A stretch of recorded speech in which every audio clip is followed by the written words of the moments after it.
The matriarch died last week, or matriarch, died last week, Friday, while seeking treatment at the thing. Hannah, Alana, and her husband, Andrew Matura, blah, blah, blah. Her remains were found buried in the back. Okay, they're giving a little more on the story. The commissioner said on October 29, Alana was acting erratic and was taken to hospital. She died in the early hours of November 1st. This has not been brought to my attention. This is the first time I'm being told of this or hearing any of this. No reports at all came from the women's prison with respect to such an allegation during the time of her incarceration, so said the prison's commissioner. Mm-hmm. Nevertheless, Karab said the incident would be investigated by the prison service. Right now in Arima, it's 26 degrees Celsius with partly cloudy sky. All right, Arima is 26 degrees. Lovely. Arima has lovely weather this morning. Good morning, Richard. Morning, Richard. Good morning, guys. How art thou on this Friday? Good morning to our listeners and viewers, wherever you are. Yeah. Good morning to those on Me TV and on YouTube. We are on now. We are on now. Okay, good. Yeah, I'm being told. So all right. I'll check this now. Yeah. All right. Just a little glitch this morning. Is that the claim that they're saying that she may have been assaulted or something like that? Raped. Not assaulted, raped. Okay. This is crazy. But they must be able to find out that, eh? Well, an autopsy will show, I guess. I don't know. They haven't buried her already? I have no idea. When you die in the care of the state, you're rich. Are you buried there or what? No. They will release the body eventually. Release the family? Oh, okay. All right. We have a lot of calls coming through, gentlemen, so let's grab them. She wasn't convicted or anything at this point. No, she wasn't convicted. Okay, I was just wondering. Good morning. Morning. I'm going to be quick. Yeah, big guy. Big guy here. Yeah, remember Wednesday when I called you all it was a sad morning after the election? Mm-hmm. It's worse this morning. Let me explain this to you all. It's been reported on all the network news stations that black men, women, and especially students are now receiving text messages. FBI is investigating it, stating that on the 24th of November, to get their bags and belongings together, they are going to be picked up to put on a plantation to start picking cotton. I got that message from someone. Thanks to all the black people who have now sent us back by voting for Mr. Trump. Okay? This is not good. This is just the beginning. This is just the beginning. It's their time now.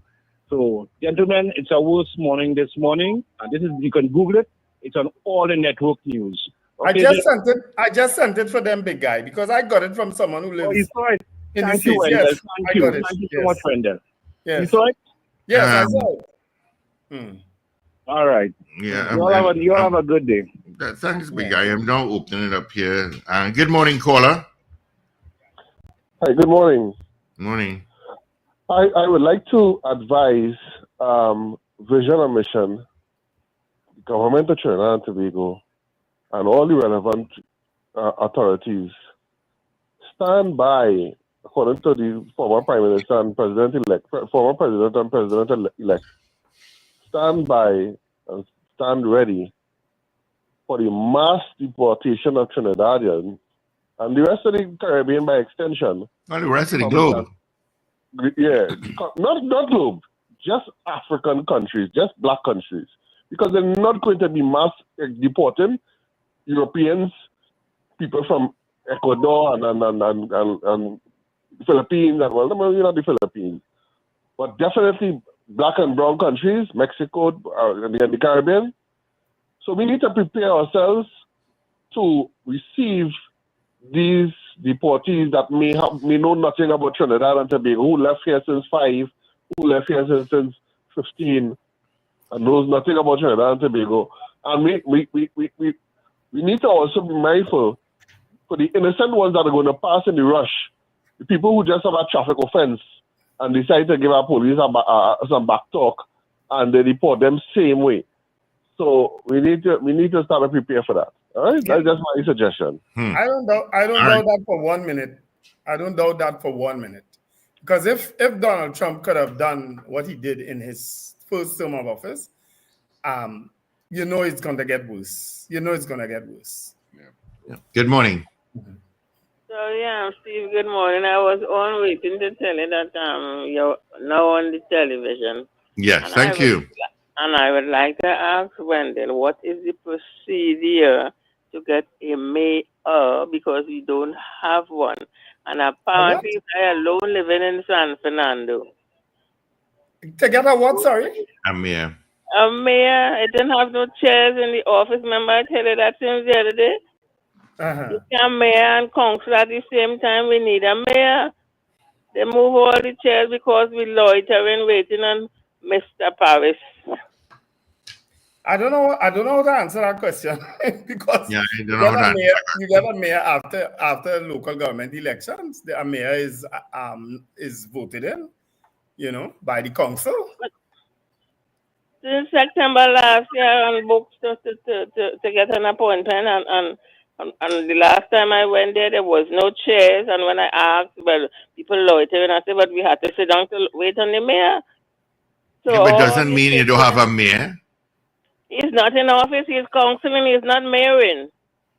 Oh. All right. All right, Miss Thompson. Okay. Where do I have Mayor Robert Paris's number, boy? I think I don't had have it. that. I'm sure I had it.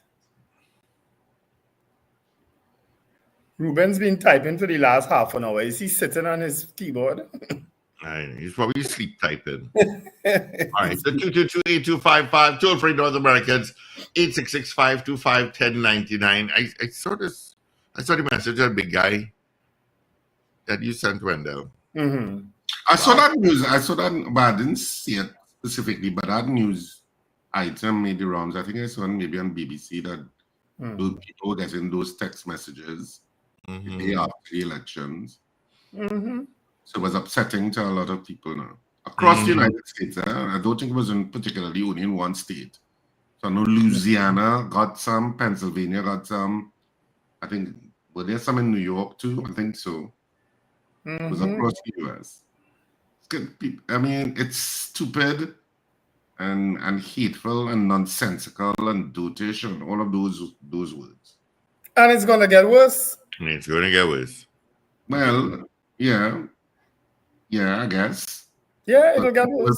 People will feel because of Trump's election, some of those white supremacists and racists will feel more empowered, which is what happened last time. Yes, and which is what they signaled would happen again in certain blogs before the election.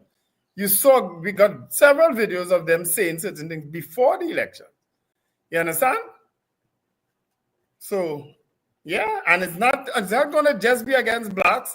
It's going to be against the LGBT community, the people who may not be Christians. It's going to be against all of those people. It's going to it's going to be really bad. That's what I think. I hope not, but it's going to be bad. I hope not. You have to hope not. Mm-hmm. See how the world plays out. Mm-hmm. Yeah. So what? Steve is chatting with someone offline. So we're still taking a couple of your calls. Yeah, we take some of your calls at this point. On the Power Breakfast Show on this Friday morning. Of course, it's Friday, so the weekend has begun officially. And of course, you know what I'm going to tell you all now. Theater is on this weekend, and it's the final 2 days of theater for 2024. I know it's been a year of plays. So this weekend will be the final 2 shows for 2024, and we'll be back in 2025. And of course, we're ending the year with the funniest play of 2024 and probably the biggest box office hit for 2024, Love is a Walk, which is on tomorrow and Sunday at Cipriani College. Tomorrow at 8:30, Sunday at 6:30. Of course, the Cipriani College box office opens from 12 noon to 6 p.m. daily. And yes, it does take credit cards and links, etc. And of course, you can also get tickets from our usual outlets, Electronics in Arima, Jabili Rawi in Tunapuna, Antoni's Florals in Valpark Shopping Plaza, K-squared fashions in West Mall, East Gates, and Brentwood Mall in Chaguanas. You should not miss Love is a Walk. If you have not seen it before, it is absolutely hilarious. Absolutely. From beginning to end, you should not miss it. It is. Let me ask this question quick, guys. Anybody else being stalked on Facebook by someone named Mel John? I have this person sending me messages. Yeah, no. They first asked for a Facebook a friend request. They actually messaged this program a morning to send. No, it's not this program. They messaged a status to say check my inbox. So when I check my inbox, hey Wendell, hey Wendell, these different days, Miss audio call. They calling me audio. Miss audio call. I said, hey, I've been busy all day. Can you indicate who is this on WhatsApp? Mel. I said, Mel who? Yep. I said, if you do not properly identify yourself, I'll have to block and delete you. Sorry. The person keeps calling me and keeps sending me pictures of themselves. And then, hi, good morning, Miss audio call. I said, I eventually got fed up. I said, what's the real deal with you? Just spell it out now. The person responds, just Vice. I said, Vice? Block. I say, and you audio call? Yep. I say, how? Why? You planning on talking Vice? Oh, you really have time. Then the person, no, but I engage the person because I said, no, this person is overdoing it. You know what I mean? You have a lot of energy. Yeah. Then the person asks me, you up for it? You want to watch? So what is there to see if you continually calling? Is that OnlyFans page? I don't know what it is, boy. All I know, this person insisted. Then I tell the person, I said, listen, I can't talk because I stutter badly. Right? And they keep talking, they keep calling, you know. Oh. You really have time on your hands. No, you really do. I didn't block them the first time because I said they had stopped and then they start back. So you know what I'm going to do now. Yeah. But did you all hear me when I came on talking about the robbery? It's 8 o'clock last evening, right here on Abercrombie Street. No. The tailor who is right next to PSA, and he has some clothes in his shop and so on. Two guys came. There's a tailor right up the road. Two guys came. For a little while, they stood outside. As the individual opened the door, the tailor opened the door. The two guys walked in. 6 other guys followed. And they took everything out of his store. Wow. Right up the road. 8 o'clock last evening. You saw the video of the drugstore in St. James. There's a drugstore in St. James right at the corner of Ethel Street opposite Royal Castle. And Western Main Road, yes, I saw that. Now, let me explain this to people, right, who haven't seen it. In between that drugstore and the police station is one open space called the St. James Amphitheater. So it's the drugstore in the corner, the open space with the St. James Amphitheater, and the police station. Listen to this. That's all. Yeah. In between that space, right? Yeah. However, the police got an alert that there were men inside the drugstore, whatever hour of the morning, broke into the drugstore. I don't even know how they could have break in that drugstore. That drugstore there forever. And I don't even know how they got in. But they got in, but police came, drove. But it used to be 24. It used to be 24 hours at one time, not so Wendell. Yes. Yeah. They used to sell it through a little area outside. Yeah, they just sell it through a little Yes. So the police drove from wherever, I don't know if it's next door any police station they drove from, and they drove and drive the car down Ethel Street. They face south on Ethel Street. Why they didn't pull up in front of the drugstore, I don't even know. But they drove and parked on the Royal Castle side, facing down Ethel Street. And the three men run out the drugstore with whatever they had in their hand, and head towards the police station on Western Main Road, and they get away. You know what I'm telling you? The two police run out the car, running behind the guys. And I'm saying, now was the time to fire a warning shot or something, because you can't shoot them in the back because they're running from you, right? You had to fire a warning shot, and hopefully others from the police station could come out and block them.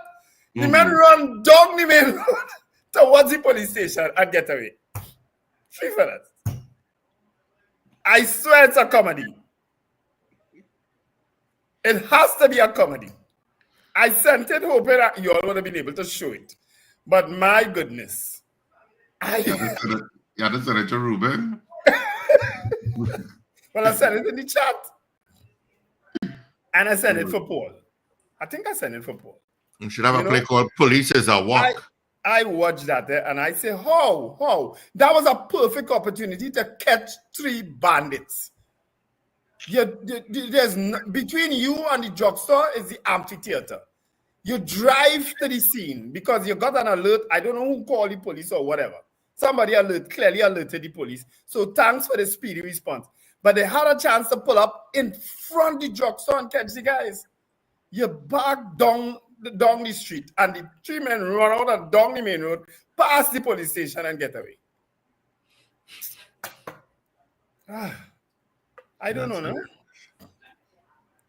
And I hate saying I don't know now because we say that all the time now. You know this, we all say that. I don't know, yes.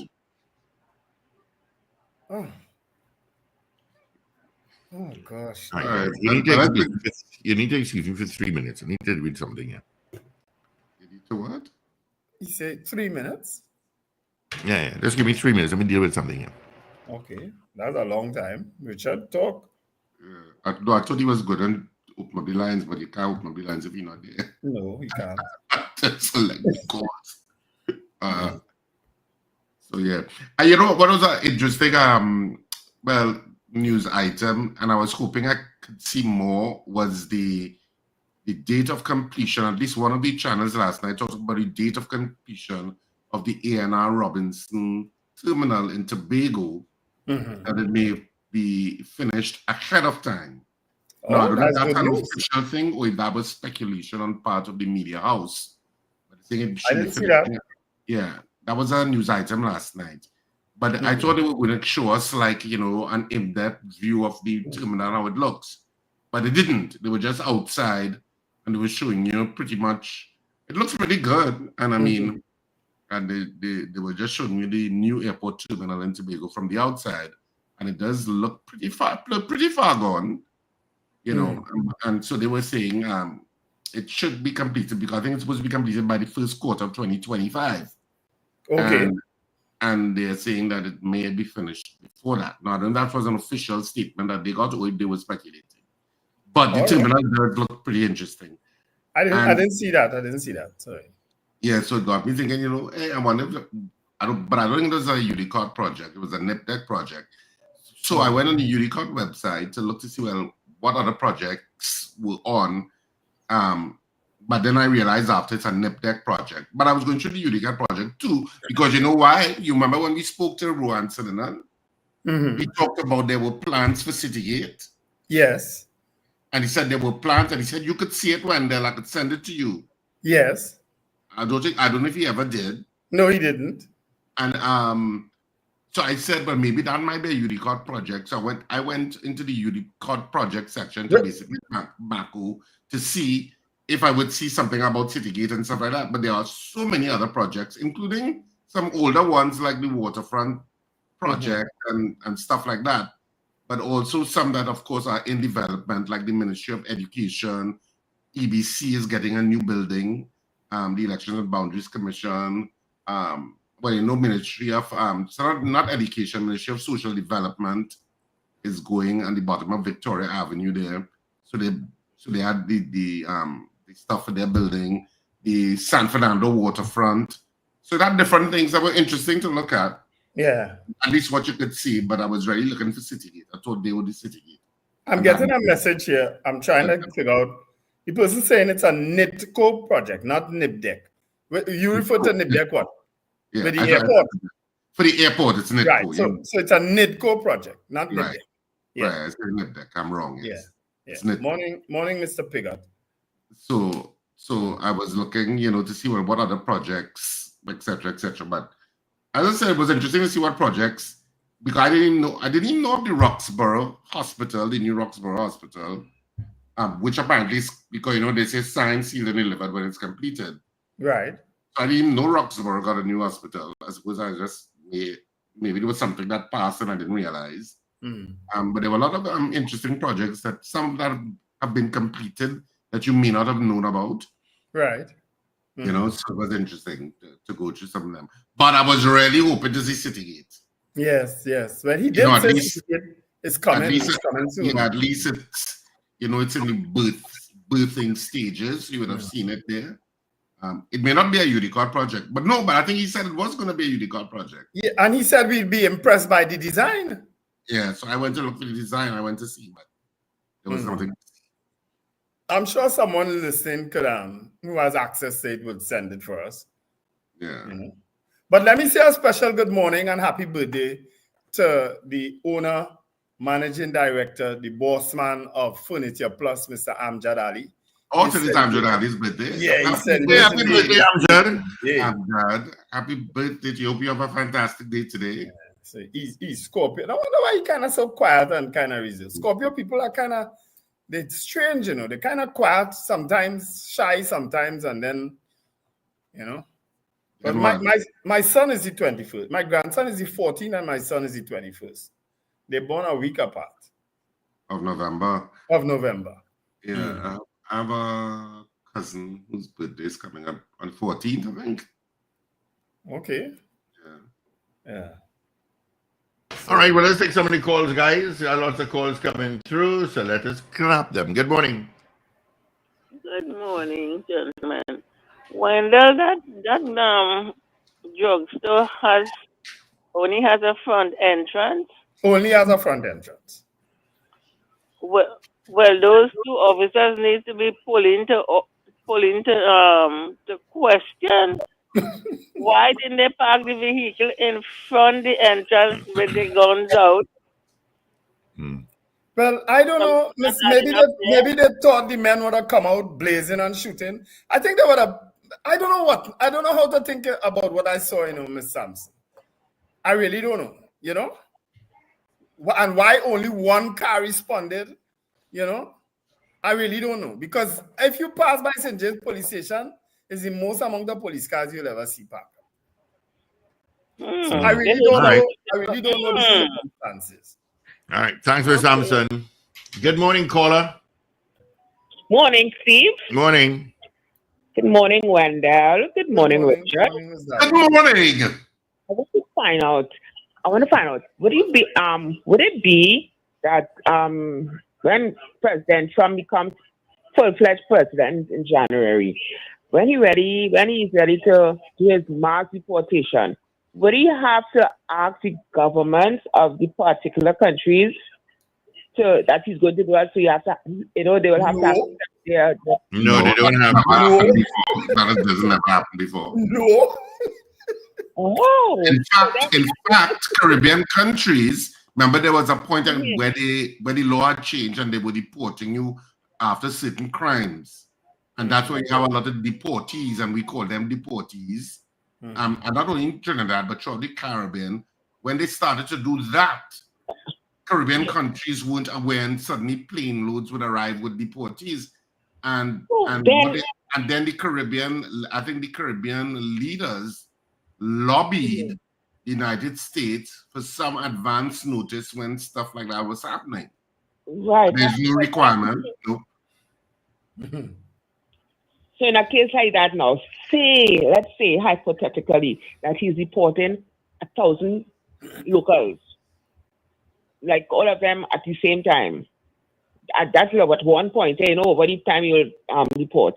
So how we accepting all these other people for one time, just so maybe people who have never been, around Trinidad for the years? What will happen? I know America concern. That's not going to be their concern. And does Trump strike you at somebody who's empathetic and will have any concern for that? I don't know why people don't understand that we already have a track record on how to judge and how he will respond to certain things. If you elect somebody who has already shown you who they are, what you expect? That they will suddenly change?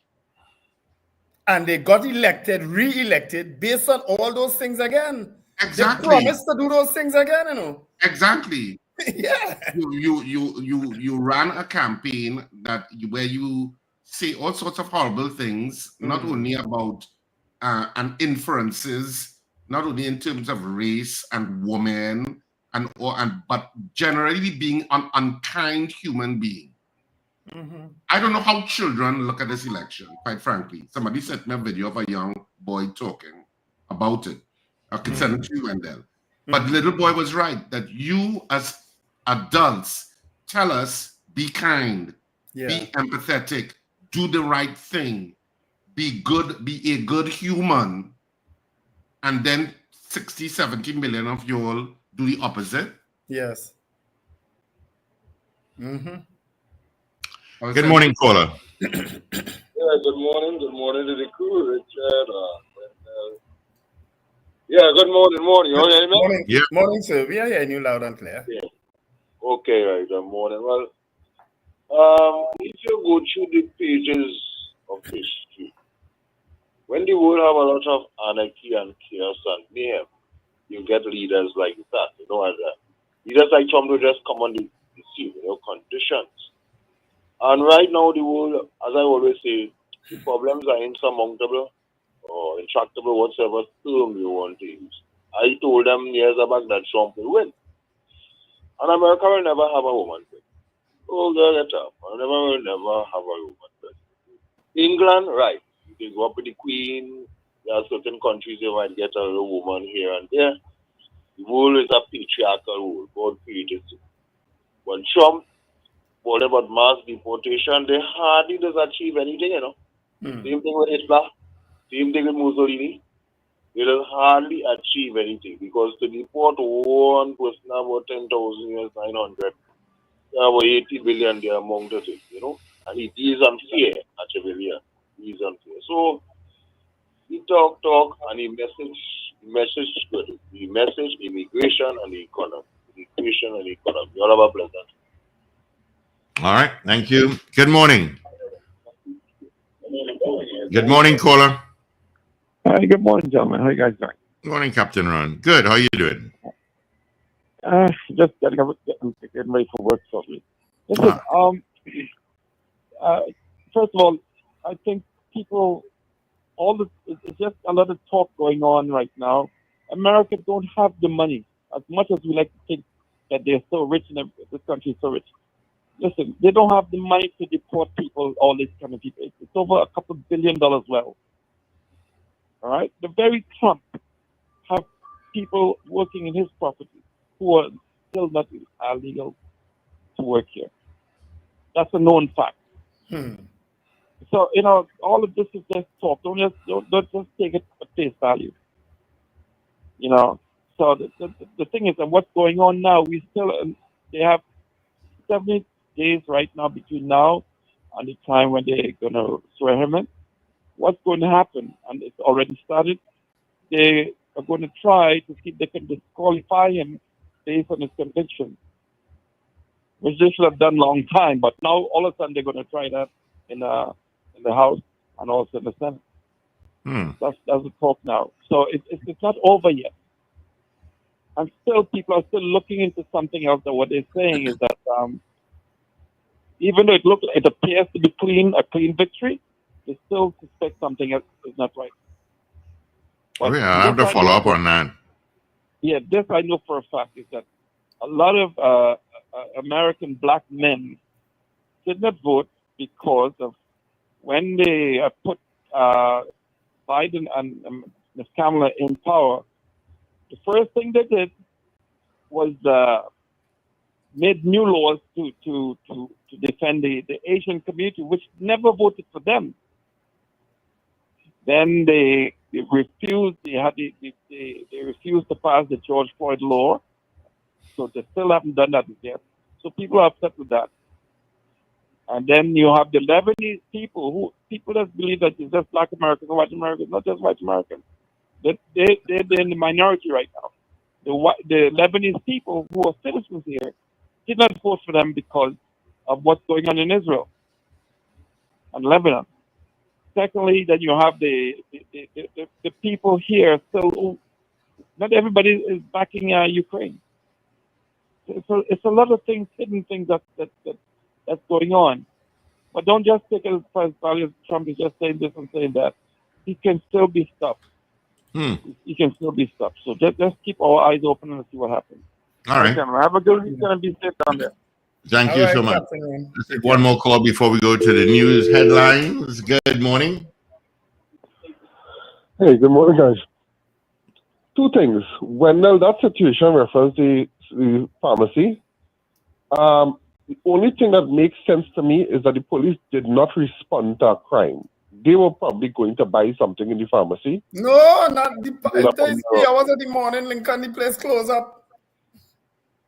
Well, yeah, that don't make sense either. But the way how they alighted from the vehicle and they stretch and they yawn and they didn't stop like they were responding to a robbery. They stopped like they're going on inquiries. They come out of the vehicle and they turn and they twist. They weren't going to apprehend anybody. Like they didn't expect to meet the bandits there still. And at 3 o'clock in the morning, I don't know how you didn't come out of your vehicle with your guns drawn, prepared to engage somebody. The police, you watch all the police come out, the driver came out of the vehicle. Lable, and he's like, okay. And it's when he hear the thing drop and something going on, then he got alert. The level of alertness that they should have had in coming out of the vehicle was not there at all. But they would have made, Lincoln, they would have made some sound either by the siren or whatever that had the men scampering out the drugstore. Yes. The men scamper out the drugstore from in. They would have heard something in from inside. Or saw the vehicle pass. Yeah. Right. As you're talking about buildings, there's something that irks me every time I go into Chaguanas. The court. They started a new court in Chaguanas by the opposite the police station that has been abandoned for the last 5 years. Wendell, in your search, did you see anything referring to Chaguanas Magistrates Court? Is Richard? The reason why I mentioned it. Richard went for the search. No, I didn't see anything. But I think what you are talking about, Lincoln, is where there was supposed to be the Chaguanas Public Library. That building, the building that you're talking about, was supposed to be the library building in Chaguanas. And then it was changed by somebody, and they said, "Oh, we're going to build a court there." And I was upset because I felt the library was important, and they put the library on Ramsaran Street in a very ugly building, in my opinion. Because I always find libraries should look a particular way, because of what they represent. But I don't know where there's got the architects, the design. I mean, Nallis obviously was the one in Port of Spain was obviously designed, and they took their time with it. But some of the others, they're quite ugly and like temporary. They just a house that make a library. Yeah. But that building was initially designated to be a library. And you're right. And every time I pass it, I'm like, what the hell are they doing with this building? And my point about it is this: why I visit Diego Martin occasionally, and I am so impressed when I pass through Diego Martin. Diego Martin got the best of everything. I don't know. Martin got the best of everything. I don't know if it's a situation of who closer to God does get more corn, right? Yeah. I don't know if it's that, but it certainly appears like that. You mean who closer to the cub, not God, to the cub? Yes, but because this building is there, derelict and abandoned, you have traffic wardens working in a wood building still. You have all kind of things to happen. And when you go through Diego Martin, is indoor complex, is community center, everything modern and state of the art, is police station, is this, is all kind of. And you're right, Lincoln. I'm not that I'm any big advocate for in terms of. I mean, Chaguanas have enough people could advocate for Chaguanas, but Chaguanas is the largest urban district in the country. Correct. There are more people living in Chaguanas, the greater Chaguanas area, than any other part of the country. Yeah? I just wanted to highlight that we have this building, And while I say that, I want to speak about the towers. I see quickly. one of the towers is being worked on speedily, and I'm grateful for that. It means some people will get houses hopefully before the next election. 500 people got the other day. 500 people got 500 people got? Well, that's good, right? But I'm glad that they're finishing these towers, because if they lose the next election, the other government has already indicated that they're going to tear it down. So, and I suspect the European UNC government has alluded to the fact that they're going to tear it down. It's not unsafe. It's unsafe or whatever the case may be. And I suspect the results that happened in the US, we're going to follow that in Trinidad and Tobago, where the opposition is going to win. Well, everybody who complaining about Trump go be campaigning for the UNC next election. Correct. Yeah. All right. Thanks, Lincoln. Have a good one. All right. Let's get the headlines, gentlemen. Happy birthday to Lynette Sidney Hicks and Annette Sidney French. They are twin aunts of Pamela. They are listening to us. They both live in Chicago, and they are celebrating their birthday today. She didn't say how old they were, but I mean, imagine they're in the 70s or 80s. You know, so happy birthday to twin aunts. People age, so just leave people to live now. And say,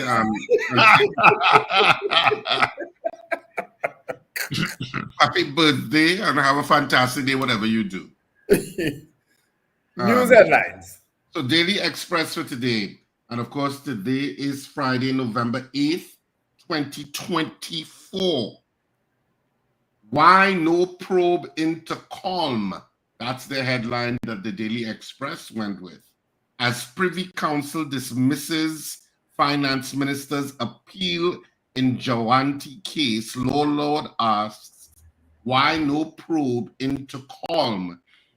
So that's the headline on the Daily Express. Of course, that Privy Council victory for the Auditor General, Jawanti Ramdas, was a trending news yesterday. Yeah. Yes. It's on the front page today. Third person was shooter in Guapo killings. Third person was shooter. That's on the front page of the Daily Express too. On the back page. How do they determine that? Let's run the headlines quickly, gentlemen. Running late. Water shortage coming November 11th to 17th as the Salcott shuts down for maintenance. Fill up your buckets. That's also on the front page. Port of Spain port up and running. And Red Force romp. Spinners put champs back on track against West Indies Academy, and West Indies moving on. All of that is in the front and back pages of the Daily Express today. On to the Newsday today. Front page. Auditor General free to challenge state. Imber flops in Privy Council. That's the headline the Newsday went with. Salcott down for 6 days. And there is a picture of children, like, I'm not so sure what they're doing. They're walking, they're protesting, bullying, and walking around the savannah, it seems. And on the back page of the Newsday, Joseph handed 2-match ban. CWI takes decisive action against Spacer for on-field incident. And Naps and Fatima cruise into Intercal zonal quarterfinals. Moving on to the Guardian, the final of the 3 dailies this morning. Front page, Jalwanti wins appeal, gets green light from Privy Council to pursue case against state. PNM Laventil West woman back Karim. And anti-kidnapping unit head, watch your friends. So there was a revote then? They did a revote in Laventil West, is that what you're saying? I don't know, just reading the headlines. Fatal fire on Board Street, that's also on the front page. And on the back page, Joseph banned for 2 matches. So now you know what are the main stories in Trinidad and Tobago as determined by our 3 days. Alzari lucky he only get a 2-match ban. He lucky. All right. Let's get into this morning's poll, gentlemen. What are you coming up with? Richard, the main story is the Privy Council matter with the Minister of Finance and Jaiwanti, the Auditor General. Fashion a question out of that now. Or do you believe that mass deportation will take place in the US? We could ask that too, seeing that we talked about that. We know that already. No, we don't know that. People say things on platforms that never come to pass. We're living, Steve. Where you living? That's true. That is true. Better than that, where you living? All right, cool. Okay, let's go to mass deportations. Are you giving the results from yesterday? No, I don't have it. I'm trying to get it, but no problem. Go ahead. Do you believe there'll be mass deportation from the US? Yes or no? Is that how you're fashioning it, Richard? Yeah. Do you believe that mass deportations will actually take place under Trump presidency? That's very well said. Yeah. All right. 222-8255. Toll-free North Americans, 866-525-1099. WhatsApp at 318-1021. And, of course, on Facebook and YouTube, we'll get it here. Once again, our morning poll. Do you believe that mass deportations will actually take place under a Trump presidency? That's our poll this morning. Of course, right. you know, I guess there are one or two guardians who are illegal. Sexy San Fernando says yes to the poll. You take? Let's see. Any here? Keith Bissessa says nope. Rapid Fire says hell yes. Donna Clark says yes. What says you, caller? Good morning, yes, asking answers, man. Thank you. Rena Boodoo Jennings says yes. Alan Reese says no. Somebody here. Who put your name next to your. Somebody says yes. Vincent. All right. Somebody says good morning. Okay, good morning to you too. Okay, that's not there. All right. Lester Crigwell says yes. Gregory Bauer says yes. Julia Espatiste, yes. Rennie Devines, aka Strong, yes. Wayne Lala, yes. What says you? Hey, morning. Morning. First time caller. Wonderful. Welcome. Thank you, Wendell. Thank you, Richard. Thank you. I just want to make a comment. I've been listening to all the commentary about the Trump win in America on your station for the past week, and I thought I had to call in to put in my own 2 cents. All right. You know what, caller? What we'll do, call us after the 7 o'clock news. Oh. Right? Okay, and we'll discuss that because right now we're just doing the poll and we kind of run out of time a little bit. All right. So call me after 7. Yes. In that case, yes to the poll. All right. Thank you. Good morning, caller. Morning. Big guy says yes, and anybody says different, living in La La Land. All right. Thank you. Good morning. La La Land. Gentlemen, and you can't know. All right. Thank you. When Lisa somebody Devine. show you who they are, believe them. Lisa Devine says yes. Beauty Culture says yes. Michael out in London says no, not at all. Slick Money Grip, yes. Beauty Culture, yes. All right. Let's see the poll. So just so Rennie switched to Lisa. I look trouble here. Yeah. So do you believe that mass deportations will actually take place under a Trump presidency? That's our poll this morning. We're still in the U.S. elections. We're still fashioning polls out of it. So do you believe that there will be mass deportations will actually take place under a Trump presidency? That's our poll this morning. 222-TALK, 222-8255. North Americans, 866-525-1099. Streaming people, you can just send your votes via the messaging portal. And if you're watching us on M&E TV and listening to us on smart devices, send us a WhatsApp at 318-1021. Good morning. Good morning. Yes, top of the morning to you all, guys. Morning. Only of felons who are undocumented. That's what Agenda 47. Have you all ever heard about Agenda 47? No. So you're saying no. Is that the same as Project 2025? Agenda 47. That's Trump counter to that proposal 2025. Oh, the real one is Agenda 47. Check Agenda 47. Thank you. All right. All right. Thank you, caller. Take from Michael Robinson, Steve. Yeah, I got in there now. Let me just pull up EV stuff here. Michael Robinson. Let's see. Oh, sick. Wayne Lala, listen, Wayne Beauty Culture. Did I do Slick Money Grip? Yes, you did. All right. Michael Robinson says yes. Judge Jess Archer Kennedy says yes. DL. Okay. Carol Guevara, yes. Alistair Hart, yes. Lennon Roberts, yes. Wayne Bennett, no. Michael Gradison, yes. Kerwin Duke. Kerwin Duke, no. Esther Adams, no. Val, Morning Val says no. Captain Ron says no. No from Junior as well. Good morning. Good morning. Good morning, gentlemen. Yes. Ready. All right. Me, amor, no, nothing. To hell with Vino. To hell with Australia. Do you think there'll be mass deportation under Trump presidency? Yes or no? All right. Gene Clark says yes. All right. Gentlemen, let's get into our 7 o'clock major news. If he's in. This is your news bulletin from Power 102 Digital. Investigations are continuing into the shooting incident in Guapo that claimed the lives of a police officer and a civilian. The head of the anti-kidnapping unit warns business owners to be careful with persons they consider to be friends.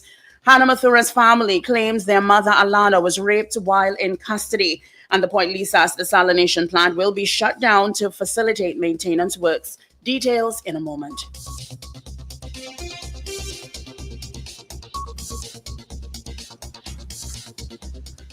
This is news at 7 o'clock on Power 102 Digital. I'm Avril Sintel Bob. Good morning.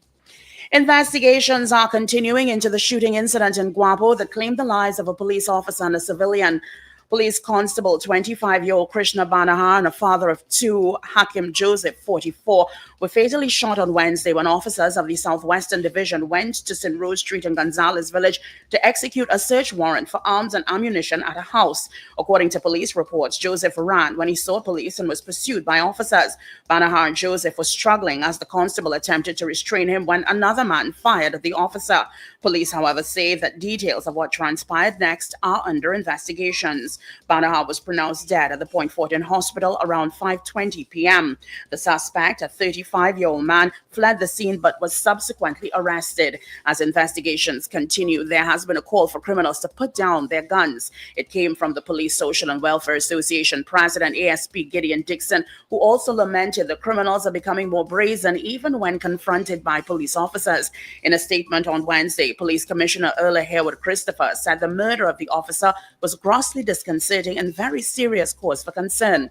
Yesterday, Dixon said confrontation by police officers with these perpetrators with firearms in their possession is becoming more and more prevalent. Dixon said Banahar's relatives will receive the $1 million compensation, which is available when officers are killed while on duty. Head of the anti-kidnapping unit is warning business owners to be careful with persons they consider to be friends and desist from sharing too much personal information on social media. So far this year, there have been 5 reported kidnappings for ransom, according to the Trinidad and Tobago Police Service website. However, that figure may be incorrect as there were no reports recorded since September, even though businessman Sachal Kunjbihari was abducted in September and his body was later found in a shallow grave. In October, Maruga businessman Terrence Thomas and his worker were also kidnapped and robbed by fake cops. Businessman Suvish Ramnarayan, who was also kidnapped in October, was freed on Wednesday. However, it was not immediately clear if the ransom demand of $3 million was paid. AKU head Senior Superintendent Claire Guy Allen told the media that while the profiles of perpetrators vary, the only common thing they're seeing is business people being targeted. Without pointing to any particular case, Guy Allen suggested that some of the kidnappings being seen in the country may be drug-related, but said there are different trends being seen with respect to these crimes. In light of the recent kidnappings, Guy Allen warned people to be careful how much information they share with persons claiming to be friends on social media. Hannah Mathura's family is claiming that their mother, Alana, was raped while in custody for her daughter's murder at the women's prison Golden Grove, Aruka. She died last week Friday while seeking treatment at the Eric Williams Medical Sciences Complex after falling ill in prison.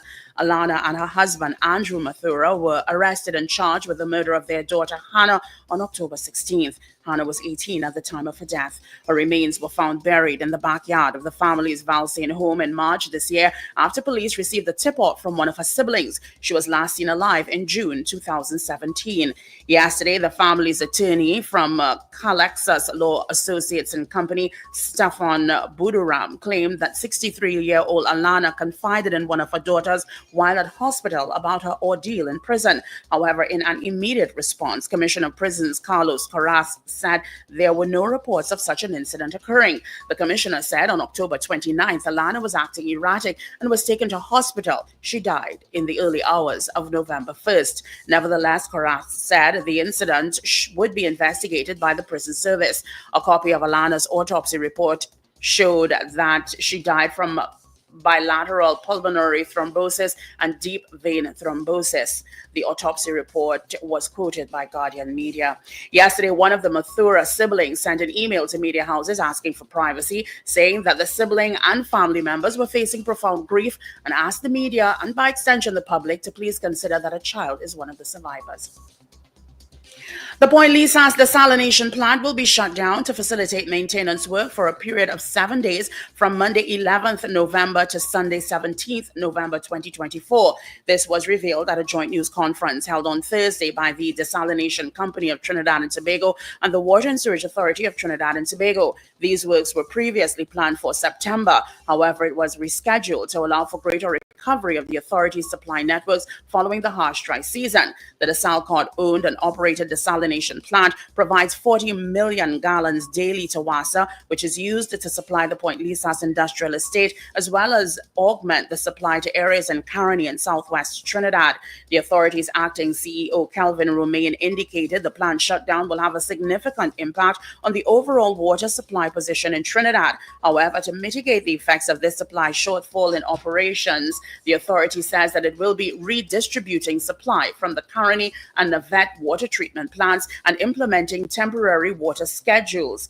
It revealed that in order to ensure capacity storage at critical service reservoirs prior to the shutdown, there will be increased water trucking capacity with special emphasis and arrangements to supply schools, health institutions, homes for aged, and other special needs organizations. Customers are being advised to maintain or establish a system of storage over the period of the shutdown and also to maintain their usage of water efficiently by reducing consumption through the observation of water conservation practices. Affected customers are being advised that a limited truck-borne service is available upon request. You are listening to news on Power 102 Digital to 7 o'clock. An economist is of the view there were early signs of possible challenges, especially in the energy sector, which could have impacted the supply of foreign exchange locally. Dr. Indira Sajawan Ali suggested, with this in mind, other areas could have been explored to help generate more forex, and this could have been addressed through the diversification arena. She cited the marine sector as one of the avenues with potential to generate many jobs and foreign currency, targeting areas such as boat repairs and the tourism industry. Government recently indicated the various actions it is taking to ensure supply of forex is addressed through intervention by the Exim Bank. Dr. Ali said around 2013 there were early signs of the situation being experienced now. She was speaking during an interview on the Hard Talk program on Thursday. We shouldn't be here because this has been coming for a very long time, this particular crisis we're in today. We didn't just wake up yesterday morning and wham, this crisis is upon us. It even predates COVID. In fact, I would say the signs were very clear when from around 2020, following 2013, when the supply of natural gas started to diminish significantly, which meant that we didn't have enough natural gas in order to keep our petrochemical plants going, in order to feed into our LNG plants, and that is what we export. Well, finally, here's weather news for the period today till midnight. Trinidad and Tobago Partly cloudy and at times cloudy periods with few showers will likely interrupt fair conditions. There's a medium chance of the isolated heavy shower or thunderstorm activity, mainly from late morning. Partly cloudy night with few showery spells and a low chance of the isolated thunderstorm. Gusty winds and street or flash flooding can occur in the event of heavy showers or thunderstorms. Look out for a forecast maximum temperature of 33 degrees Celsius at Piarco International Airport and 32 degrees Celsius at Crown Point, Tobago. Recapping your headlines to 7 o'clock, investigations continue into the shooting incident in Guapo that claimed the lives of police officer and a civilian. Head of the anti-kidnapping unit warns business owners to be careful with persons they consider to be friends. Hannah Mathura's family claims their mother Alana was raped while in custody, and the Point Lisa's desalination plant will be shut down to facilitate maintenance work. I'm Avril Sindhill-Bab. That was news to 7 o'clock on Power 102 Digital. Look out for more news in detail at 12 noon and an update at 8 o'clock this morning. For more details, log on to power102fm.com. Up to date and credible. Power 102 Digital. All right. Thank you so much, Avril, for our major news. You could join at 8 o'clock for our news brief. All right.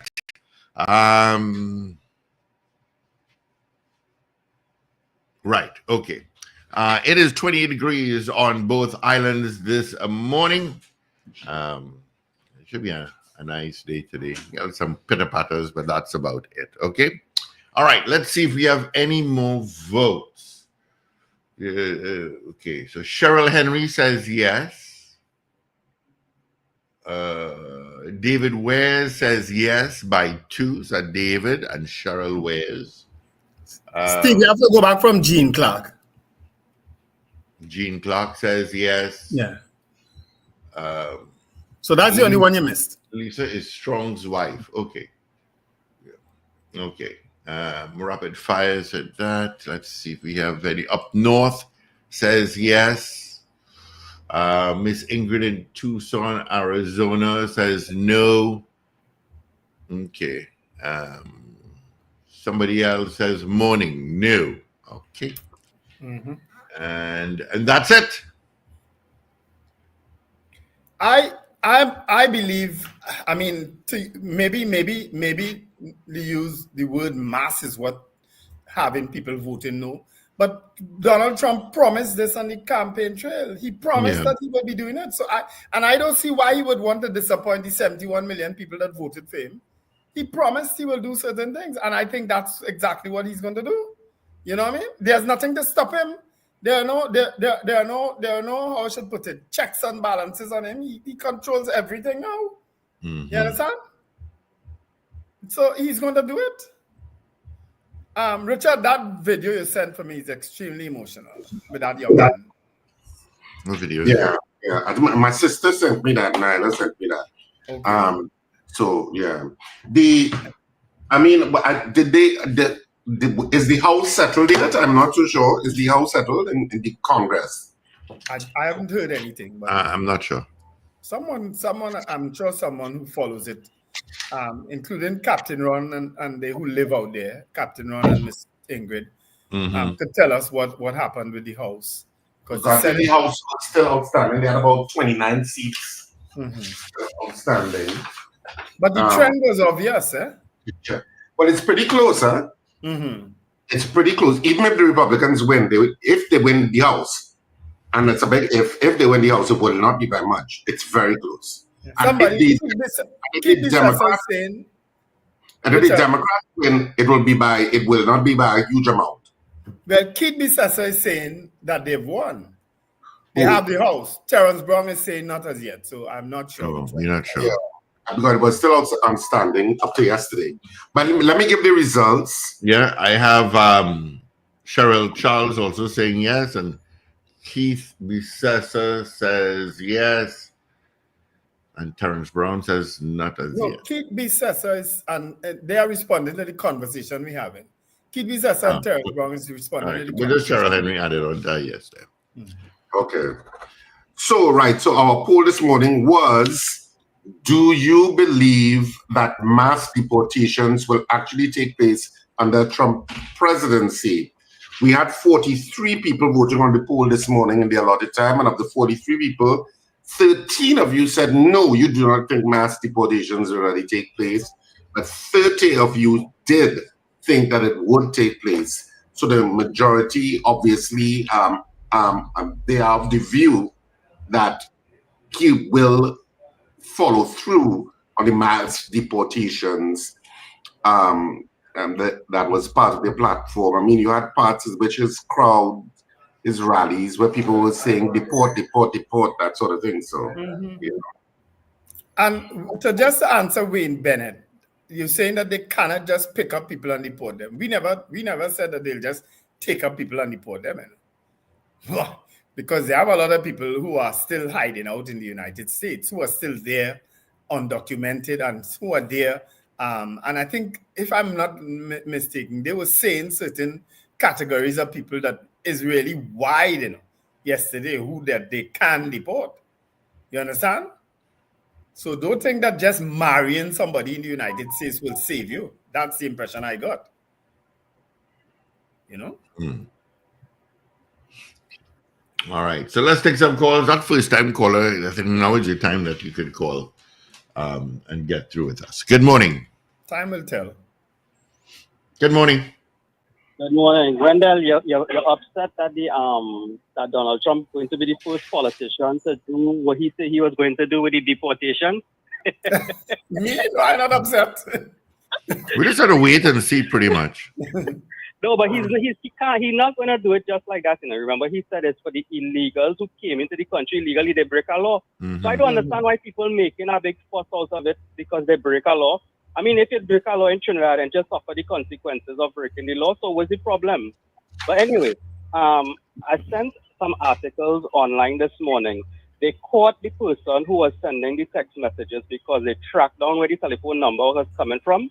I sent you guys the articles plus another few articles, and the person is a Democratic senator. So please be cautious of what information you're spreading. But we also have to be cautious of what you're saying. We also have to be cautious of what you say. I sent you the article from a reputable source. So I am not just saying it because I'm saying it. That's why I sent it first and then called in to say what I'm saying. You understand? So I fact-check myself first before I come and say something that I don't know about. And that's what I do most of the time. The story What's your reputable source? Which was your reputable source? Yeah, I know. Good ask. It's in Dallas, Texas. It's a senator. It's called the newspaper. It's called The Hill. And there's also from NBC. That's another mayor in Texas as well who was going up for politics. And for elections, he as well created a fake news story of being a victim of a hate crime. And I sent you another one as well with another mayor, a Democratic mayor, doing the same thing in another state. So, but these are all stories, aren't they? But these are all stories, but they're coming from the news media, right? But they're coming from the news media, right? So please, I'm just saying, I'm not seeing it on the main news media yet. I'm not seeing it on BBC or CNN or NBC. You said NBC. They will come out in the local news first, and then when the local news come out, the bigger ones will pick it up. You know how the news media works. Yeah. Okay, well, when the bigger ones put it on, we will talk about it. Yeah. Right. But the other thing about it, if you listen to the report carefully, those text messages were coming out before the election, not after the election. So they all were part wrapped up in the election. So listen to the article, the BBC and your CNN and all those things, Richard. Listen to the news story. No, you're right, because there'll be no racism under Trump presidency. Absolutely not. I didn't say we will have racism on I don't know. Yeah, there'll be none. No, there'll be none. Taking a page from your book, Richard. You have to be optimistic. You can't be pessimistic. There'll be none. Or they drink Kool-Aid and drink it in gallons. Good morning. Bathe in that Kool-Aid, bathe in it. And do a slow motion bathe. Yeah. A backflip on the breaststroke. Yeah. You want to swim? All right, caller morning. The wages in order for you to pay for your own ticket. And if they're starting to do that, Trinidad supposed to start to deport people too. If you're not in school and you're not working, Go in your country and play the fool. Oh God, look, I ain't with all of this stupid talk now, you know. Yeah, all of I ain't this. with all this stupid talk this morning, you know. The world Need some is empathy. for That's what the world needs. It need and it's all of these religious people that was get me so mad. It's all these religious people who like to say, "Oh God, yeah, send them back." All the things. What would Jesus do? You all are a set of damn hypocrites. Yeah, fellas. Yeah, Dean. Morning. Hey, fellas. Morning. Yeah, the thing about this with this is with what he was saying is yeah, the legal thing, and he's gonna do it. But 5 years ago, when he was in power, it wasn't about the illegals. People who were in line and had legal claim and waiting for their, their assessment, they were rounded up. A lot of innocent people were caught in the trap. Children were separated. It was a horrible deportation scene, and that is what people are concerned about. People are this thing and coming on and creating a rhetoric. Oh, well, all he's going to do is deport. The system, we all know the system doesn't operate like that because we have the evidence of what went on when he was in power. They were legal, and now, so to feel that, when I hear these people say these things, I feel that like it didn't happen before. It happened before, and now it's an emboldened statement, and they're going to stack it in a way that they can have. That's why they're talking mass deportation. And if you're talking mass deportation, because they're going to stack and break all the bureaucratic rules, and they don't have any counterlinks, and that's the idea of the 25 and all these kind of things they're talking about, is that they want to stack the bureaucratic and technocratic system. Now they could then get rid of people in line. That means your child or your grandfather or your uncle who got up there legally, and just because you walking down the road looking Latino, you can get, and you think you're legal and everything, kuambe, and they come and pick you up. And they put you in a thing because you look this way. And that's how these systems operate. It overlaps into illegality. That's why there are a lot of activists preparing for these overlaps and these things. And they're not to say that they're not defending the illegal ones, but they understand that people who are in the line waiting and have legal rights, and even people who have their cards, are in threat of being held, because it happened before.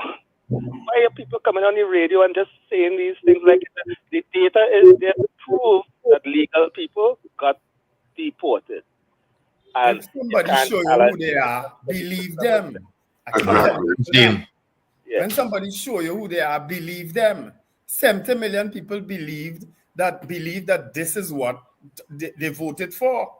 Mm-hmm. Yeah. Yeah. And if that's your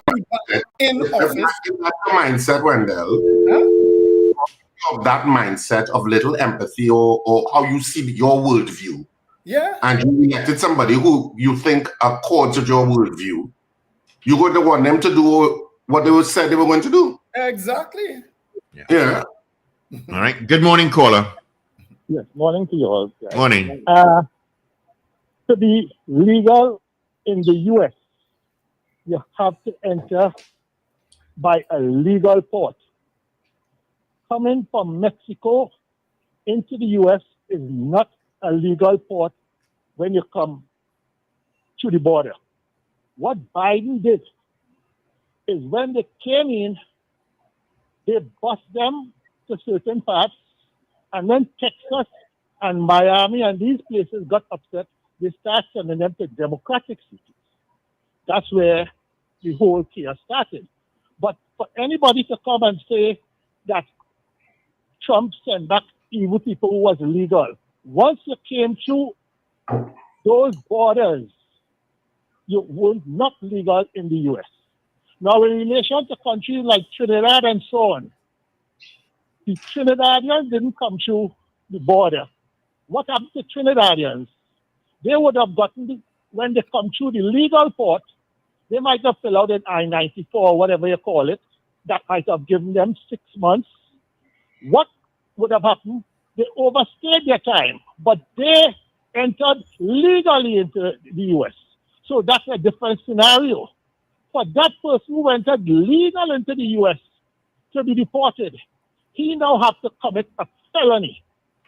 What was happening under Biden still is if they commit a felony, ICE didn't have the authority to take them in certain states like New York and certain places. So in that case, what Trump will now do is have access to anyone who is undocumented to come under that ICE rule that could be deported. But if you came in from Kennedy, you aren't undocumented. You were documented. So don't mix up undocumented with people who came to deport. They are documented. Thank you very much. All right. Thank you, caller. Good morning. Hey, morning. This is Morning. my second time calling. Yes, first time caller. First time caller, but second time ringing and trying to talk about the Trump. We understand. Yes, thanks. Let me just say off the bat, I am a Trump supporter, avidly so. I won't get into why. I look better at the Americans, why the Americans chose him. I think they see in Trump somebody who disrupts normal politics. Now, you may call him a racist, you may say he's a felon, you may call him, you throw everything at him, but the kitchen sink. But there's something about that man, his character or his personality that speaks deeply to the American ethos, and it's very appealing. I call it the John Wayne thing, where they like to be larger than life. That appeals greatly to Americans, and that's something that a lot of Trinidadians, a lot of people in the world don't get about America. They go to New York or they go to California, and they think they're in America. No, you're not. You need to go into the Midwest. You need to go to the southern states. That's where the real America exists. New York doesn't have that. New York is a liberal town for the most part, as is California, and they both went for Trump solidly. Midwest America, Southern America is where you will find the real America. You ask any Trinidadian to put it Iowa on a map, they don't know where that is. And as for this thing about Ms. Harris losing the race because, as Wendell said, misogyny and racism, let me just put a stop there. Mr. Barack Obama, a biracial man, won the presidency hands down. He was not white. So the racial thing, as far as I'm concerned, is out the window. With regards to sex, there have been 3 women who have been on the presidential ticket thus far. Besides Geraldine Ferraro in 1980, Clinton in 16, and Harris in 24. Besides being women, the one thing they had in common was the fact that they were all Democrats, and that meant they were pro-abortion and to some degree pro-LGBT rights, neither of which sits well with middle America. There will be a woman president one day, but I doubt it will be a liberal Democrat. It will probably be a moderate American, a moderate Republican, or a moderate Democrat. Neither of those 3 women fit that bill. And before I go, I just want to comment on the deportation hysteria. I have no issue with any president, Trump, Biden, or anybody else, deporting people who are in their country illegally. If you go there on a B1, B2 visa, overstay your welcome, and think you have a right to be there, you are mistaken. You have no business being there. A lot of Trinidadians have done that, and therefore make it difficult for Trinidadians to have legitimate business in that country to secure visas, because Americans take note of that when it happens. So their bad behavior affects us all in the long run. I had no great love of Biden. He did something that truly disappointed me before he left, before he finally gave way to Harris. Before he became president, he commented very severely on the assassination of that journalist, Jamal Khashoggi, I think his name was, in the Saudi Arabian embassy. He said, oh, we must hold Saudi Arabia to account. Oh, it's terrible. We must get them. What happened when he actually got into office? You know what? Saudi Arabia has oil, and America lives on oil. And he was seen on camera fist bumping with the man who his own CIA declared was complicit in that murder. And I'm sure they could have done that in private, but I'm almost sure the Saudi Arabians insisted on a public image of him fist bumping, or at least shaking his hand. He didn't just shake his hand, he fist bumped. And I said to myself, if you want to know what politicians are, that is what politicians are. They say one thing, and then they change their mind. At least with Trump, you know you're getting the hypocrisy, you know you're getting the inconsistencies, but at least he's real. And that authenticity, you might call it duplicity or hypocrisy, is appealing to a large swathe of the American population. Trinidadians, by and large, are more culturally aligned to Republican values. Most Trinidadians are against LGBT rights. Most Trinidadians are against abortion rights. And that means we are culturally aligned Republicans. But because the woman was biracial, and in our words, a Douglas, everybody lost their minds. And I have to say this, I had some doubts about this question of the liberal media having any sway in this. But coming down to the end, it almost seemed like a coronation of Harris. Every major news feed, people, everybody seemed to think Harris was going to win. I did not know that the media could be so biased. I'd heard it said before in very many places, but it showed up this time around. And even our local commentators on local radio stations and television programs were clearly pushing Harris, and I couldn't understand why that bias is allowed to take place. It's sad. Trinidadians need to wake up and understand they are not the world. Americans have their own view and their own point of view. You may disagree with Trump, but the one thing you cannot say about him is that he did not have presidential experience. And Harris, being VP adjacent, it wasn't enough. There were other things on her candidacy as well. And finally, before I go, Wendell, you excoriated black men for not supporting her sufficiently. And I think that was based on something Obama did shortly before the elections, where he had a meeting or some sort of grouping with black men trying to encourage them. The Democrats, before the passing of that 1964 legislation, that Civil Rights Act, were all, the southern states were all Democrats. After Johnson, after the assassination of JK, passed that Civil Rights Act in 64, they almost, as a man and woman, left the Democratic Party, all those white people, and went Republican because they felt they were betrayed. And that's when, from that point go forward, is when black people started to align themselves to the Democratic Party. That was the moment in history. If you look at the Republicans, when shortly after slavery ended, the Republicans were the ones pushing what they call Reconstruction, where blacks got into the Senate in various states. They got into places of political power. And then, of course, we all know what happened after that. It didn't last long. The KKK came in and ruined that. But Republicans were the one actually backing black empowerment. But that changed when the Democrats passed that Civil Rights Act. I'm not saying they were wrong to do it. It was the right thing at the right time, particularly in the wake of MLK's assassination as well. But it had an effect that America is still reeling from today. I think the fact that Obama rose to the presidency suggests that there was a turn of that. I do not think you can fairly say it was because of race or sex that Harris lost. She lost for other reasons. And I think that's a fair comment.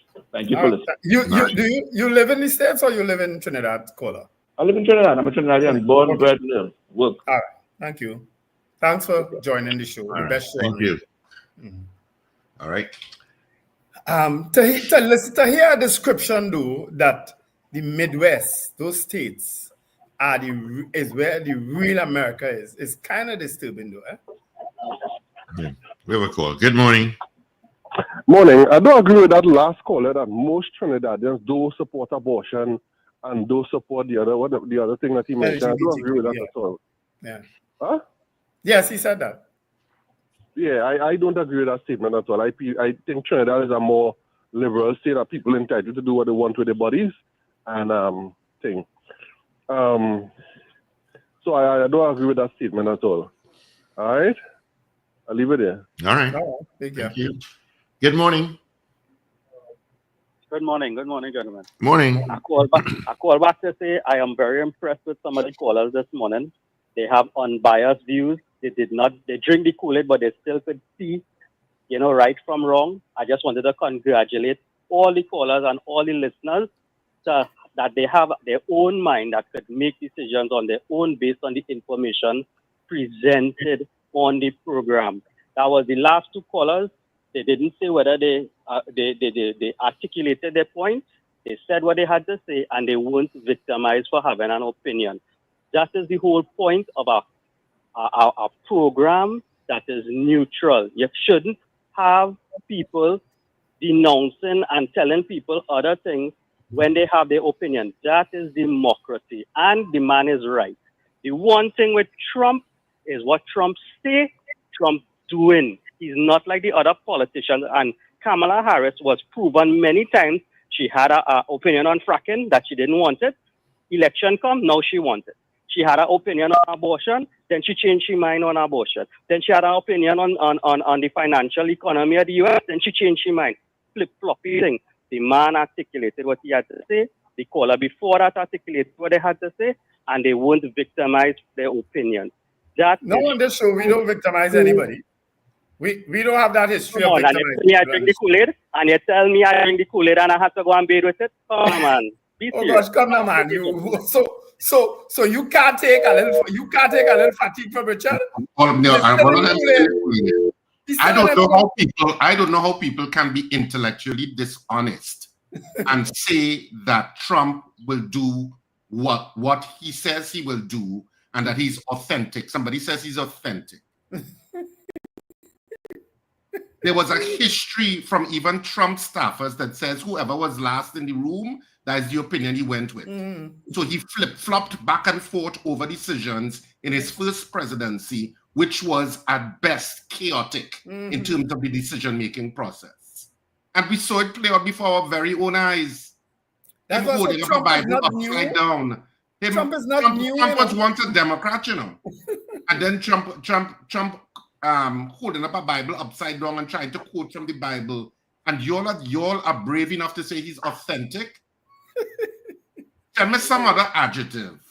Say, you know, he is disruptive to the political process in the usual way. I will agree with that. But the caller before... Is he entertaining? Absolutely, he's entertaining. I will agree with that. I'll say yes. But don't tell me he's authentic. We have a caller. Good morning. Good morning, guys. Good morning, dear man. I want to deal with the caller who talk about the Kool-Aid. I want to let him know I don't drink no Kool-Aid. Kool-Aid ain't good for you, right? I drink that when I was small, and now I know better. I ain't drinking no Kool-Aid. So that Kool-Aid talk, he better rest that, right? I have an opinion on my own. Whatever I support the PNM, and when they do crap, they say it out there. Wendell and all of you all know my views. I do because I support in a party, and if they do nonsense, no way. That caller who talk about Trinidadians and their bias, he living here? Really? He really living in TNT? No, I can't believe that.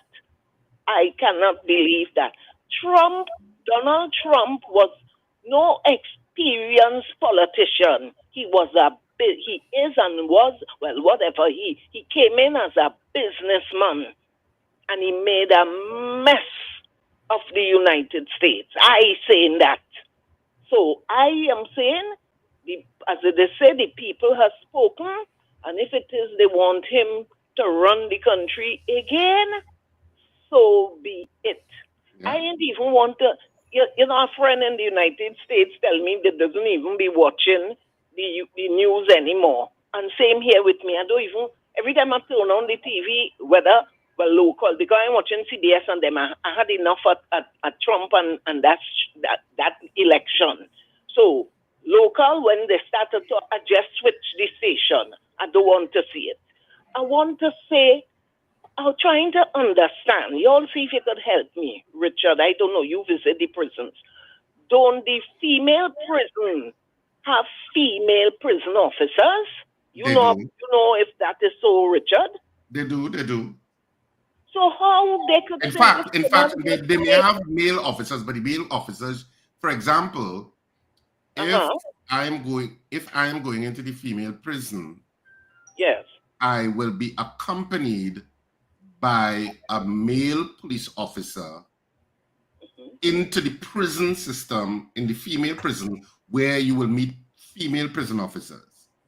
Okay. And that male prison officer will stay with me while I do my interviews. He wouldn't necessarily hear my interview with the prospective client, but they will be present, because so the women prison officers don't usually accompany me once I'm male. It's a male prison officer accompany, but you're right. It's by and large female prisoners. It's only if a male prisoner got in. Well, you know how things go. But we don't know. We don't know exactly what happened. Huh? We don't know what happened. Remember, this was a statement made by the family. And we are I have by to attorney. But I have to assume it's going to be investigated. Because it should be investigated. It should be. This thing is so frightening.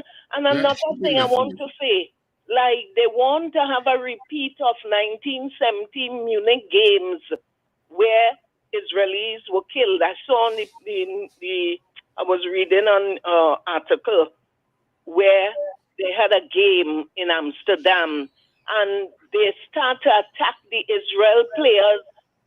Netanyahu had to send 2 planes to bring them out. I say, Lord have mercy, what is this? So and Hitler was democratically elected. What you said, Wendell? I say, and Hitler was democratically elected. Oh, okay. But they better watch that. Oh, God, they tell All right. Thanks, Diego Martin. You all have a blessed weekend. You too. Take care. All the best. I mean, the people voted him, and so he is the president. You can't take that away from him. No, he was able, through his own process and his own personality, able to accomplish that. And that's a massive feat. Yeah. We have lots of calls, gentlemen. Good morning. Yeah, man, fellas. All right, back in there. Now, this is some econo thing, right? The use of detention was one area of immigration enforcement that expanded dramatically and reached record highs during the Trump administration. The average number of individuals in immigration detention each day was 28,000 in 2015 and 50,000 in 2019, far exceeding historical patterns. These figures include those living in the United States awaiting an immigration hearing, as well as asylum seekers awaiting a decision. So that is, and I'm sure if you look into figures are interesting in the sense of how people do surveying and report it. But I'm sure a lot of these figures also must be having within it people who were legal.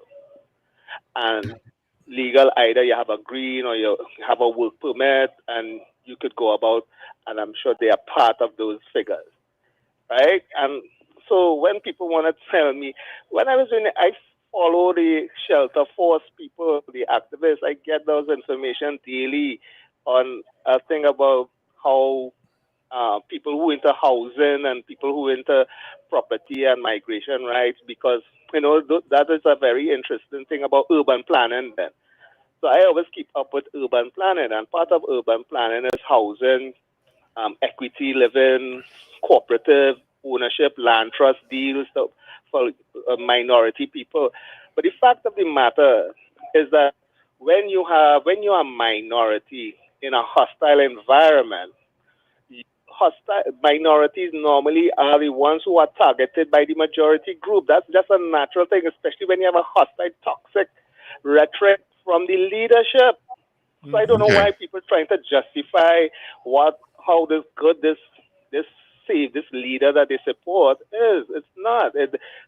Fascist language is very important that it comes from the leader. It emboldens a system. That's why we have to hold our leaders accountable for what comes out of their mouth, because what they say has on the ground. I agree with you, Dean. Language is important, and what you say is impactful to people. And people don't, these Trinidadians don't seem to understand that. And these things have far-reaching implications for justice and equity within just the environment and the community that you live. Just if you are, there was a guy on TikTok who was just walking down before his neighborhood, and a whole bunch of white guys accosted him, and he took it on live until one guy eventually tried to pull a gun. You know, the man living in the neighborhood. Now, granted, the man could have dealt with it better. He could have said, well, no, I live here in the neighborhood, but he really felt that he didn't have the right to tell anybody that he living in the neighborhood. He just having a walk, and 4 white men accosted him for living in his neighborhood as a man of color. Come on, people. Yeah. You get off. How could anybody support anyone who preaching hate of anything and anybody? I don't even know. Where are we going with this? Somebody openly preaching hate towards other people to you, and you cool with that? You okay with that? No, man. Good morning. Hey, morning. Wendell, morning. Morning, Mr. Sit down here for a little while and I'm listening the conversation. I mean, mine running back on 2 words, conspiracy theory. And this conspiracy theory is a thing not only happen for COVID. That going on long before COVID. And you know, people just run with it. You know, human nature, I just studied and researched it, very gullible. And you see what this thing coming out called AI, artificial intelligence. Right now, you have to take everything people say with a pinch of salt because you don't have no fact in it, you don't have no truth in it, but people going with it. And I'm frightening this country. I'm frightening the world. You know why I'm frightened? A lot of people will be living under fear. Conspiracy theory just bring about fear. It's a fear factor. So somebody didn't say something and somebody gonna say somebody said, and then everybody says somebody said, and she said and he said, and in the end of the day, it never come to pass. I want people to go back and read history.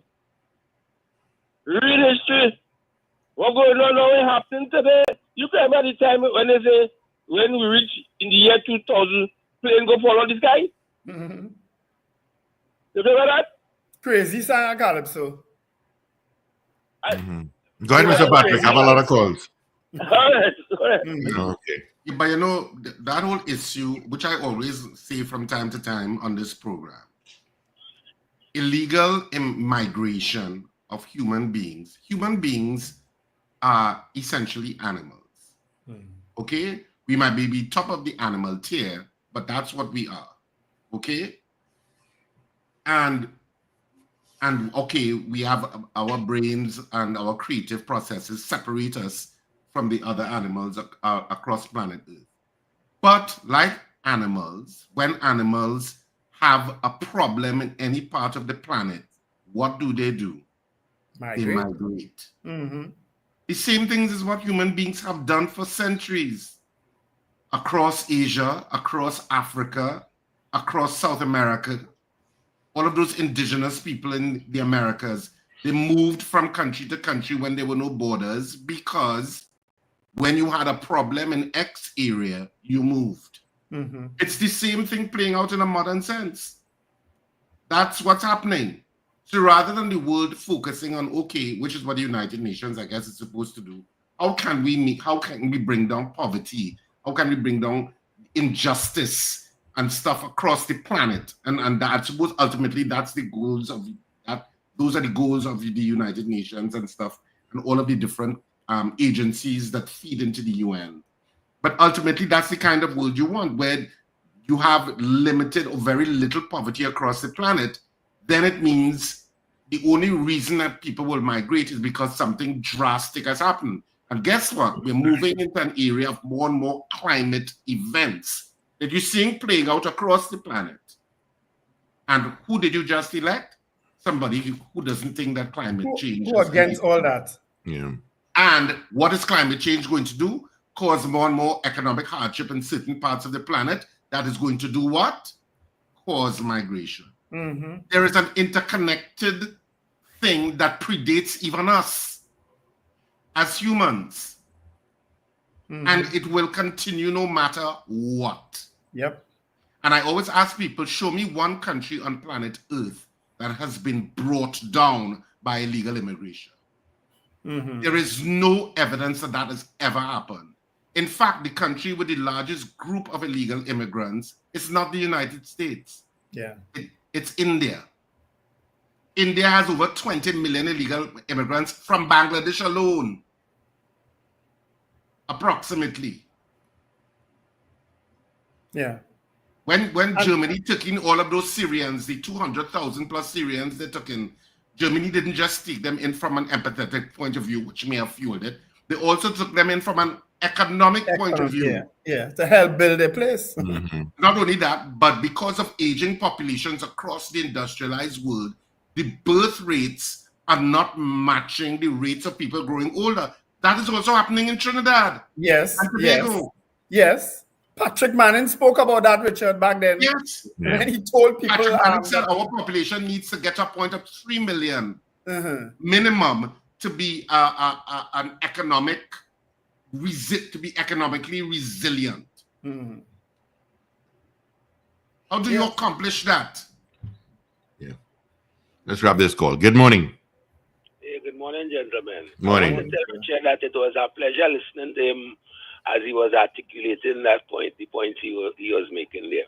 You know, one of the things that that I agree with him a lot with is that these things have been going on ad nauseum. You know, it's almost inevitable that we will always be in this state.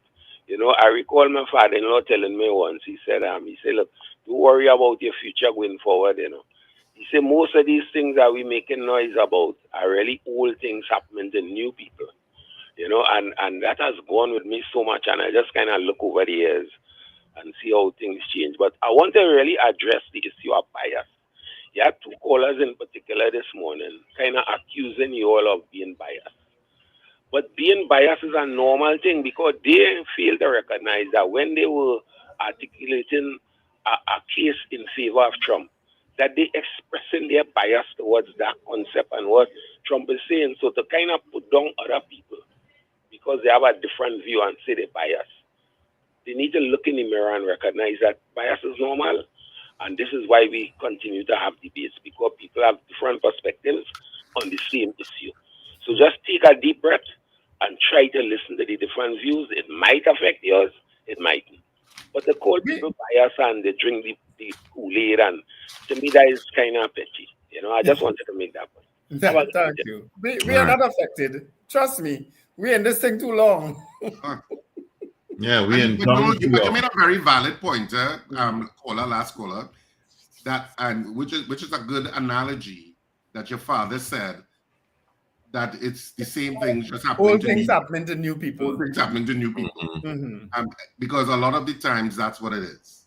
That's what it is. You know, the world goes through these cycles. And right now we are in a cycle in the world where a lot of the world is polarized on two different sides of the political divide. Even in Trinidad, you see it. There is, and it's almost 50-50 in terms of the voting population in democracies.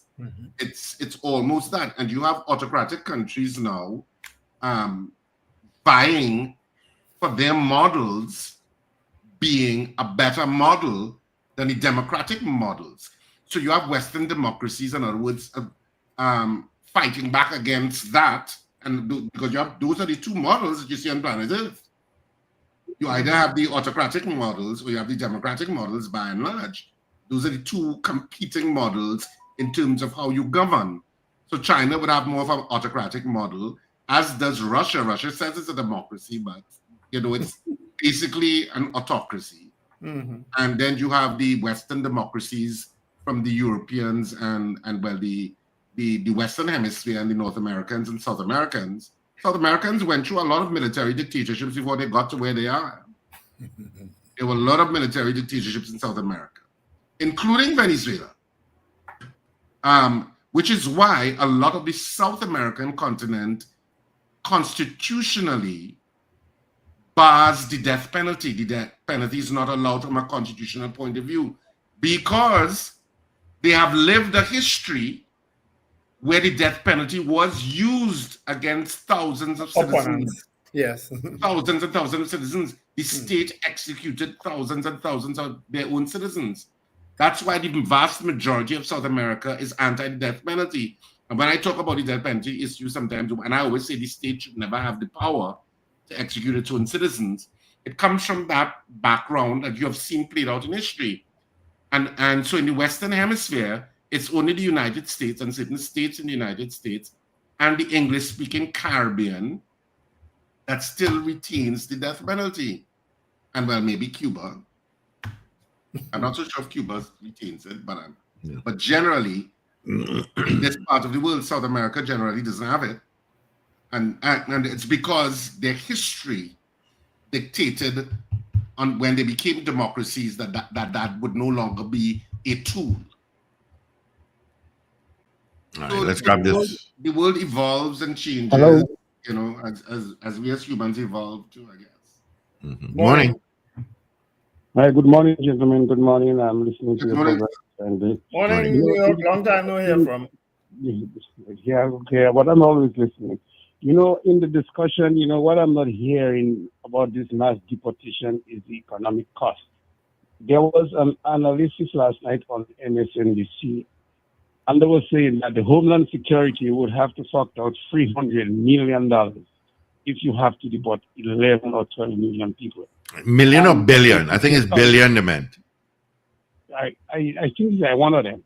But they said also the amount of human resource you will need at least in all the law enforcement divisions, including the FBI and all these agencies, it will take at least 6 of these personnel to really get, Well, they had a discussion about that before the elections, and where Trump said he wants to send back, he wants to deport 1 million a year. And the discussion was how that's going to happen, the cost of it, and the manpower to get that done. Thank you very much, yeah. So, and honestly, to be honest, my vote for this poll this morning would be no. I do not see mass deportation being a reality. This on the human resource it will take and the financial resource that is required to do it. And there are certain states they will just not be able to pick up people. For example, New York. New York is a sanctuary state. Who's going to come to New York? And the mayor has made it clear. A couple of days ago in his press here. And he said, people should not panic. And the New York is there to protect them. The law is there to protect them in New York as a sanctuary state. So I don't know how this is going to happen. And my vote on this poll this morning would be no. Have a good day, gentlemen. Thank you, New York. All the best to you. Good. All right. People, Morning. People also forgetting Trump's overseeing of COVID in 2020. How we treated with that. Yeah. Morning, caller. Good morning. It's Big Guy again. Yeah, Big Guy. Big Guy. Yeah, big political analyst. But what Dean says for the past 3 days I've been listening to him, and he's more articulate than me when he speaks. And he's expressing it very clearly. The whites in this country, in America, have been emboldened at this point. And that's why that text started coming out. And the gentleman who said it was before, I checked all the different reports, about 5 different reports. Nobody said it's come out before. However, they have been emboldened, and everything being said is correct. And I go the old colloquial language. If a dog accustomed sucking egg, it will continue sucking egg. Mr. Trump has been labeled, it's like acknowledging he's a racist. He came up front a full page ad to get 5 people, I don't know how, sent to jail, because he believed that 5 minorities, that he believed that they wrote a woman in Central Park. It turned out they did nothing like that. I worked in his building in Tom Towers. Okay, I used to do plumbing years ago. Okay, and when I went in there with a white guy from England. They asked me for my credentials. They didn't ask him anything. I experienced in Tom Towers, 59 throughout Central Park. So I don't know what to do. I can't analyze it. I just know what I see. And only people come and justify that he's this and that and Kamala worse than him. Well, let's just wait and see what happens, gentlemen. I can't analyze like all those guys who analyze it. I can't do it. I'm not that good. Okay, I'm just doing my past performance. All right? Yeah. Time will tell. Time will tell. We ain't too far away. No. January 6th soon come. And after that, we'll January see. 20th. It's 20th? Yeah. Okay. I was mixing up the election date. Yeah.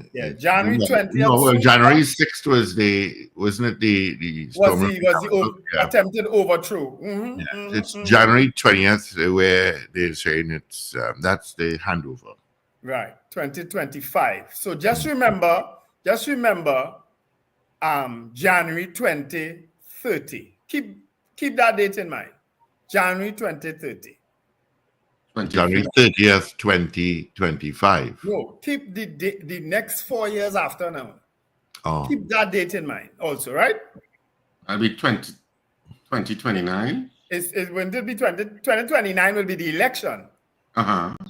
So the handing over will be in 2030. Oh, you mean will be in 2030? Oh, right. Just remember that date. Remember that month and date. January 2030. Okay. Mm-hmm. Yep. All right, gentlemen, this is where we're going to wrap it up for the week. That's when we will be a full-fledged developed country, not so? Vision Yeah, 2050. man. Oh, yes, under the People's National Movement. Say it. 2050. Say it. Yeah. They needed a 10-year extension. Yeah, they needed a 10-year extension. I can take it. Anyway, theaters on this weekend, people. The theater season comes to a close this weekend. I know there's so many of you that love coming out to the theater. But we end this weekend and we will resume in 2025. So these are our final 2 shows for 2024. And we're doing it with the funniest play of 2024, Love is a Walk. You should not miss it. Trust me. You will not be disappointed. You would call me and say, thank you for telling me to come to that play. I can premiere on our block. Saturday at 8:30, Sunday at 6:30 at Cipriani College. 2 shows only, that's it. And then we are done for 2024.